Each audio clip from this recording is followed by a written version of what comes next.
जुनैद के केस में दो ऐसे तथ्य आए हैं जिसमें वो खुद फंस सकते हैं। मोबाइल की दुकान चलाने वाले जुनैद ने सिर्फ 4 से 5 हजार रुपए ही बिरयानी पर खर्च किए, जबकि बाकी का पैसा उन्हें मदद के तौर पर मिला। किसी ने राशन दान दिया तो किसी ने पैसा।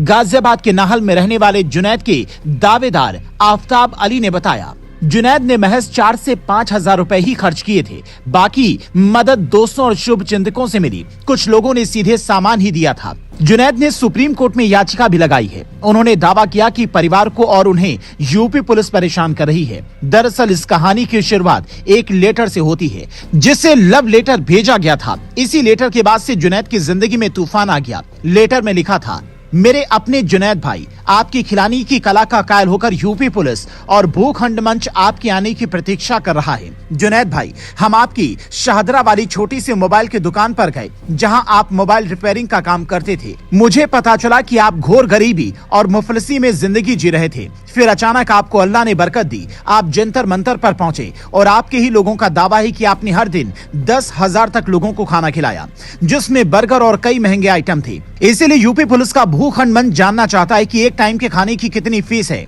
और अगर 4 टाइम खाना खिलाया तो हमें कितना कॉस्ट देना पड़ेगा, और अगर हर दिन 10,000 लोगों को खाना खिलाया तो कितना खर्च आएगा। लेटर में यह भी लिखा था कि आपने 1 महीने खाना खिलाया तो हम अनुमान लगाते हैं कि एक दिन का खाना 8 से 10 लाख रुपए तक का होता है। तो हमें ये बताएं कि हमारे पुलिस जवानों के लिए मेन्यू में क्या होगा, हमारा भी हिसाब बता दें, हमें कितना देना होगा।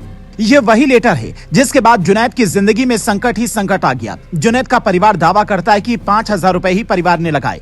तो फिर ये करोड़ों का खाना कहां से तैयार किया गया, आखिर कहां से इतने पैसे आए? यूपी पुलिस इस एंगल पर जांच कर रही है। इसी बात का बहाना बनाकर जुनैद सुप्रीम कोर्ट पहुंच गए। लेकिन वो जिस आंदोलन में जुड़े थे, जहां बिरयानी बांट रहे थे, वहां के नेता सौरभ दास तो सुप्रीम कोर्ट की बात नहीं सुनता। वो खुद को भारत के कानून से बड़ा मानता है। सीजेपी के लोग जुनैद के सहारे क्या कोई ऐसा खेल कर रहे हैं जो जुनैद को भी नहीं पता था? जुनैद के कंधे पर क्या जंतर मंतर पर विदेशी बिरयानी बट रही थी? ये वो सवाल हैं जिनकी तलाश जारी है। कपिल सिब्बल आंसू बहा रहे थे। सौरभ दास और आशुतोष रांका के साथ कपिल सिब्बल उन दंगाइयों के केस की पैरवी की बात कह चुके हैं जो जंतर मंतर पर आंदोलनकारियों की शक्ल में घुसे थे। दरअसल जुनैद से सीजेपी के लिए इतना प्यार है कि आशुतोष रांका योगी को धमकी देने लगा था। जरा सुनिए। कल जुनैद भाई हमारे पहले दिन से खाना दे रहे हैं, बिना किसी लालच के, कुछ नहीं मिल रहा है उनको।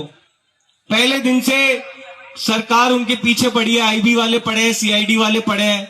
परसों उनके पूरे परिवार को उठा के जेल भेज दिया, डिटेन कर लिया। गाजियाबाद के रहने वाले हैं जुनैद भाई। यूपी से कितने लोग हैं एक बार बता देना। तो योगी जी ये वीडियो देख रहे हैं तो जुनैद भाई के परिवार को तुरंत रिहा कीजिए, वरना जितनी जनता यूपी की इस समय यहां मौजूद है, उससे 500 गुना ज्यादा जनता भी जाकर जुनैद भाई के परिवार के समर्थन में धरना देगी।